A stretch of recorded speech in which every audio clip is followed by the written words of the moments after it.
मेरा नाम मानी गुप्ता है। मैं Meerut institute of engineering and technology से 2016 से 2020 के दौरान मैकेनिकल इंजीनियरिंग करी है। मैं मैकेनिकल इंजीनियरिंग में रैंक 1 रहा हूँ कॉलेज के अंदर, और उसके बाद अब मैं अपनी मास्टर्स करने जर्मनी गया हूँ और मैं अपनी मास्टर्स कंप्यूटेशनल इंजीनियरिंग में कर रहा हूँ, जो कि मैकेनिकल इंजीनियरिंग का एप्लीकेशन साइड है, मॉडलिंग एंड सिमुलेशन रिलेटेड। सो वो बेसिकली मैकेनिकल डिज़ाइन पे काम करते हैं। जिस फील्ड में मैंने 2 साल जॉब करी थी, उसके बाद उसी फील्ड में मैं अपनी पढ़ाई कंटिन्यू कर रहा हूँ।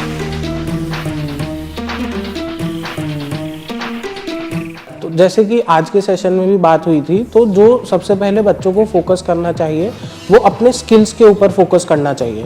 जो स्किल्स आज की डेट में इंडस्ट्री में डिमांड में हैं, उन स्किल्स को सीखना चाहिए और फिर उस बेसिस पे जॉब्स में अप्लाई करना चाहिए। और एक पेशेंस भी रखना बहुत ज़रूरी है, क्योंकि अगर बच्चे सोचेंगे कि आज जॉब अप्लाई करिए और कल जॉब लग जाएगी, तो ऐसा ज़रूरी नहीं है। बट निरंतर प्रयास करेंगे तो ज़रूर जॉब लग जाएगी।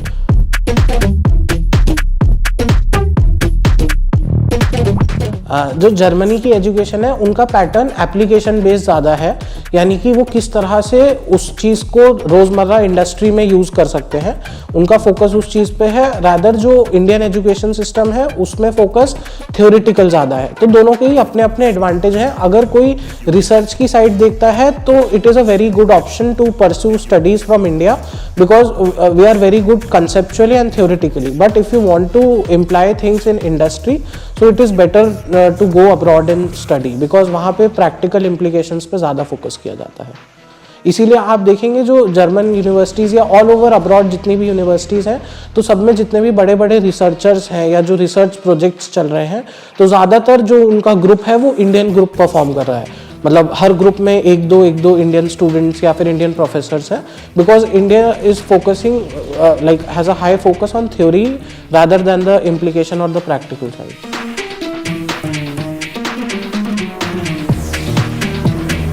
मेरी पढ़ाई में सबसे इम्पॉर्टेंट रोल MIET का ही रहा है, क्योंकि मैंने जितना भी सीखा है इसी कॉलेज में सीखा है, इसी कॉलेज के फैकल्टीज से सीखा है, और हमेशा उन्होंने मुझे आगे बढ़ने का एक प्रोत्साहन दिया है। जहां मुझे सपोर्ट चाहिए थी, चाहे वो डायरेक्टर सर की हो या किसी एक जूनियर लैब असिस्टेंट की हो, तो हर किसी ने मुझे सपोर्ट किया है।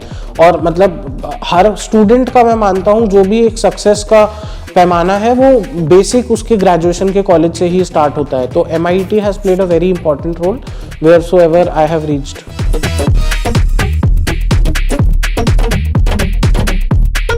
कॉलेज में कई सारे ऐसे किस्से होते हैं जो काफ़ी अच्छे रहते हैं, जिन्हें देखते हैं। जैसे आज भी कॉलेज गए तो वो पुराने टाइम याद आ रहे थे। बट एक स्पेसिफिक किस्सा मैं अगर आपको बताऊं, तो एक बार मैंने पहली बार डॉक्टर विपिन शर्मा के साथ एक रिसर्च पेपर पब्लिश किया था। तो वो किस्सा मुझे काफ़ी अच्छा लगता है, क्योंकि वो भी मेरे लिए भी एक पहली बार ऐसा मौका था कि मैंने इस टाइप का कुछ काम किया था, और उन्होंने भी मुझे काफ़ी प्रोत्साहन दिया था उस काम के लिए।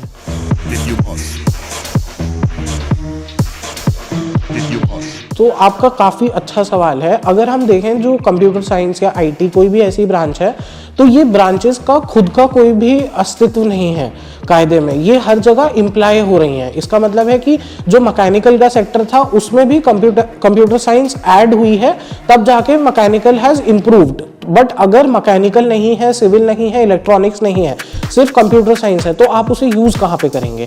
आप देखेंगे अगर आज की टाइम में, तो पूरा जो बैंकिंग सिस्टम है, तो उसे ऑनलाइन ट्रांसफ़र किया जा रहा है। बट बैंकिंग सिस्टम पहले था, बाद में कंप्यूटर साइंस आई। तो सबके लिए ये समझना ज़्यादा ज़रूरी है कि मैकेनिकल इंजीनियरिंग है, आप उसमें कंप्यूटर साइंस को लगा सकते हैं, उसका वहाँ पे यूज़ है। तो बिना मैकेनिकल के कंप्यूटर साइंस बेकार है, वो सिर्फ एक एड ऑन है टू द कंसेप्ट।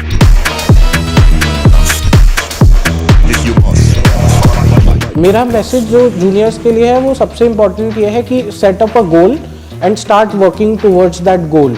बिकॉज अगर गोल ही नहीं सेट होगा, तो you won't find a direction where to start, और आप दुनिया को ब्लेम करोगे जो भी चीज़ें चल रही हैं। So it is better to start finding your own goals and taking small steps to pursue them.